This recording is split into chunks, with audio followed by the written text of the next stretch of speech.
ಪೂಜೆಗೆ ಯಾವ ಸಮಯ ತುಂಬಾ ಒಳ್ಳೆಯದು? ಬೆಳಗ್ಗೆ 4:30ರಿಂದ 5 ಗಂಟೆ ಬ್ರಾಹ್ಮಿ ಮುಹೂರ್ತದಲ್ಲಿ ಪೂಜೆ ಮಾಡಿದರೆ ತುಂಬಾನೇ ಒಳ್ಳೆಯದು. ಬೆಳಗ್ಗೆ 9 ಗಂಟೆಗೆ ಕೂಡ ಪೂಜೆ ಮಾಡಬಹುದು. ಮಧ್ಯಾಹ್ನ 12 ಗಂಟೆಗೆ ಕೂಡ ಪೂಜೆ ಮಾಡಬಹುದು. ಸಂಜೆ 4:30ರಿಂದ 6 ಗಂಟೆಯೊಳಗೆ ಪೂಜೆ ಮಾಡಬಹುದು. ಇದನ್ನು ಸಂಧ್ಯಾ ಪೂಜೆ ಎಂದು ಕರೆಯಲಾಗುವುದು. ರಾತ್ರಿ 9 ಗಂಟೆಗೆ ದೇವರು ಮಲಗುತ್ತಾನೆ ಎಂದು ಹೇಳಲಾಗುವುದು. ಈ ಹೊತ್ತಿನಲ್ಲಿ ಮಾಡುವ ಪೂಜೆಗೆ ಶಯನ ಪೂಜೆ ಎಂದು ಕರೆಯಲಾಗುವುದು. ಪೂಜಾ ವಿಧಿಗಳೇನು? ಮೊದಲು ಸ್ನಾನ ಮಾಡಿ ದೇಹವನ್ನು ಸ್ವಚ್ಛ ಮಾಡಿ ಮಡಿಬಟ್ಟೆ ಧರಿಸಿ. ನಂತರ ಪೂರ್ವ ದಿಕ್ಕಿಗೆ ಮುಖ ಮಾಡಿ ನಿಂತು ಇಷ್ಟ ದೇವರನ್ನು ಮನಸ್ಸಿನಲ್ಲಿ ಧ್ಯಾನಿಸಬೇಕು.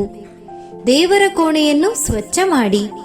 ನಂತರ ಮೊದಲಿಗೆ ಗಣೇಶನ ಆರಾಧನೆಯೊಂದಿಗೆ ಪೂಜೆಯನ್ನು ಮಾಡಿ ದೀಪ ಹಚ್ಚಿ ಅಗರಬತ್ತಿ ಧೂಪ ಹಚ್ಚಿಡಿ. ದೇವರಿಗೆ ಧಾನ್ಯಗಳು ಹಣ್ಣುಗಳು ನೈವೇದ್ಯ ಅರ್ಪಿಸಬಹುದು. ಈ ರೀತಿ ಸಾಮಾನ್ಯವಾಗಿ ವ್ರತದ ಸಂದರ್ಭದಲ್ಲಿ ಇಡಲಾಗುವುದು.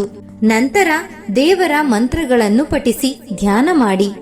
ಪೂಜೆ ಮಾಡುವಾಗ ಏನು ಮಾಡಬಾರದು? ಸ್ನಾನ ಮಾಡದೆ ದೇವರ ದೀಪ ಹಚ್ಚಬಾರದು. ಸುಖಾಸನದಲ್ಲಿ ಕೂತು ಪೂಜೆ ಪ್ರಾರಂಭಿಸಿ. ಪೂಜೆಗೆ ಕೂತಾಗ ಆಗಾಗ ಎದ್ದು ಹೋಗಬೇಡಿ. ನಿಮ್ಮ ಮೊಬೈಲ್ ಸೈಲೆಂಟ್ನಲ್ಲಿಡಿ. ದೇವರಿಗೆ ಬೆನ್ನು ಹಾಕಿ ಕೂತು ಪೂಜೆ ಮಾಡಬೇಡಿ. ಬರಿಗೈಯಲ್ಲಿ ದೇವರಿಗೆ ಏನನ್ನೂ ಅರ್ಪಿಸಬೇಡಿ. ತಟ್ಟೆಯಲ್ಲಿಟ್ಟು ಅರ್ಪಿಸಿ. ಒಂದು ದೀಪದಿಂದ ಮತ್ತೊಂದು ದೀಪ ಹಚ್ಚಬೇಡಿ. ಹಬ್ಬದ ದಿನಗಳಲ್ಲಿ ಶುಕ್ರವಾರ ಭಾನುವಾರ 11, 12ನೇ ಅಂದರೆ ಏಕಾದಶಿ ದ್ವಾದಶಿ ದಿನ ತುಳಸಿ ಎಲೆ ಕೀಳಬಾರದು. ಗಣೇಶ ಲಕ್ಷ್ಮಿ ಸರಸ್ವತಿ ನಿಂತುಕೊಂಡಿರುವ ಮೂರ್ತಿ ಅಥವಾ ಫೋಟೋ ಬಳಸಬೇಡಿ. 11 ಇಂಚಿಗಿಂತ ಚಿಕ್ಕದಾದ ದೇವರ ಮೂರ್ತಿ ಬಳಸಿ. ಪೂಜಾ ಸಾಮಗ್ರಿ ನೀಟಾಗಿ ಇಡಿ. ದಿನನಿತ್ಯದ ಪೂಜೆಯನ್ನು ಯಾರು ಮಾಡಬಹುದು? ಇವರೇ ಮಾಡಬೇಕು ಎಂಬ ಕಟ್ಟುನಿಟ್ಟಿನ ನಿಯಮವಿಲ್ಲ. ಮನೆಯಲ್ಲಿ ಪೂಜೆ ಯಾರು ಬೇಕಾದರೂ ಮಾಡಬಹುದು. ಆದರೆ ಪೂಜೆ ಮಾಡುವವರು ಮಡಿಯಿಂದ ಇರಬೇಕು.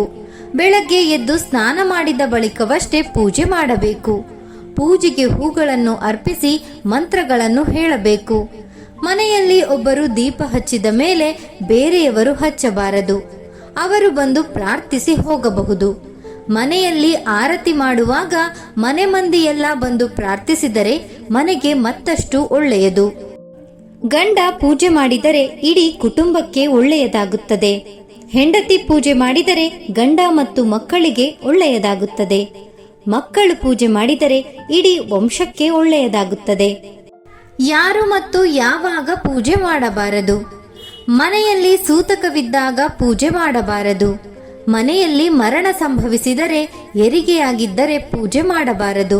ಮುಟ್ಟಿನ ಸಮಯದಲ್ಲಿ ಮಹಿಳೆಯರು ದೀಪ ಹಚ್ಚಬಾರದು. ಮುಟ್ಟಿನ ಸಮಯದಲ್ಲಿ ರಜಹಂಶ ಅಧಿಕವಿರುತ್ತದೆ. ಇದು ಸಾತ್ವಿಕ ಶಕ್ತಿ ಮೇಲೆ ಪ್ರಭಾವ ಬೀರುವುದು. ಆದ್ದರಿಂದ ಪೂಜೆಯನ್ನು ಮಾಡಬಾರದು. ಸ್ನೇಹಿತರೆ, ಈ ಮಾಹಿತಿ ನಿಮಗೆ ಇಷ್ಟವಾದರೆ ದಯವಿಟ್ಟು ಲೈಕ್ ಮಾಡೋದನ್ನ ಮರಿಬೇಡಿ. ಹಾಗೂ ನಿಮ್ಮ ವಿವರ್ಸ್ ಲೋಕ ಚಾನೆಲ್ ಅನ್ನು ಸಬ್ಸ್ಕ್ರೈಬ್ ಮಾಡಿ. ಕೇಳಿದ್ದಕ್ಕಾಗಿ ಧನ್ಯವಾದಗಳು.